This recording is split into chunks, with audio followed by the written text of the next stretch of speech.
2,000 euros. Up until a decade ago, the statistical average of stability and comfort in Europe. Right now, either a launchpad for wealth accumulation or a mathematical sentence for poverty. Today, we're auditing 3 new cities, quite popular hubs across the continent, and how, through real estate indexes and statistical data from national offices, you can or cannot make a living in each. Let's get to it. Hello fellow wealth seekers! Welcome back to another installment of your favorite series, Living on 2K. We're taking it to the north up first, Copenhagen, heavily romanticized, beautiful, green, clean, very good services, but 2K, a meat grinder.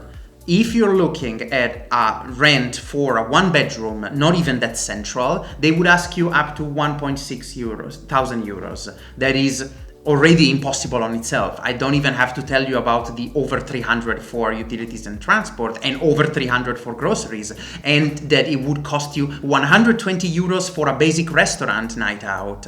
Let's not get into too many details. If you don't have at least 3K and potentially a multi-person shared flat, you will not be able to make it here. The margin is already well into the negative. Next, we move south to Valencia. For years, the sun, the sea, the cheap overall lifestyle was making this a very good magnet. Perhaps too good, because recently remote workers made this a very competitive field. According to Idealista, a 1-bedroom apartment is now around about 1,150, which is already eating up majority of your salary, you see.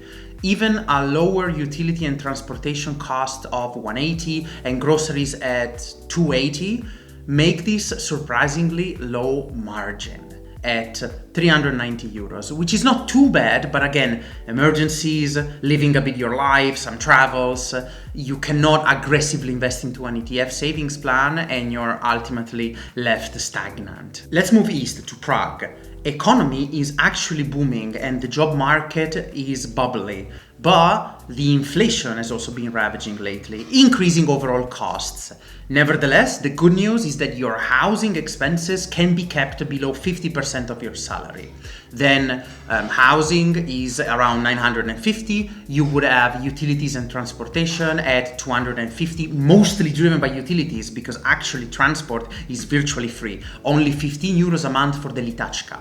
And groceries at round about 300, making it comparable to the other 2 cities, you still make a good margin. 25% of what you own is actually in your savings, in your margin every single month, and you can somewhat deploy it according to your needs. So I would presume at the very least 300 a month invested in an ETF savings plan, making this out of the 3 we audited today the most viable city. So the telemetry of today is clear. Once again, the north proves unsustainable, the south proves tempting but tricky, throttling a bit with wealth accumulation, and the east comes out as a clear winner, allowing you to save for a financial fortress of the future.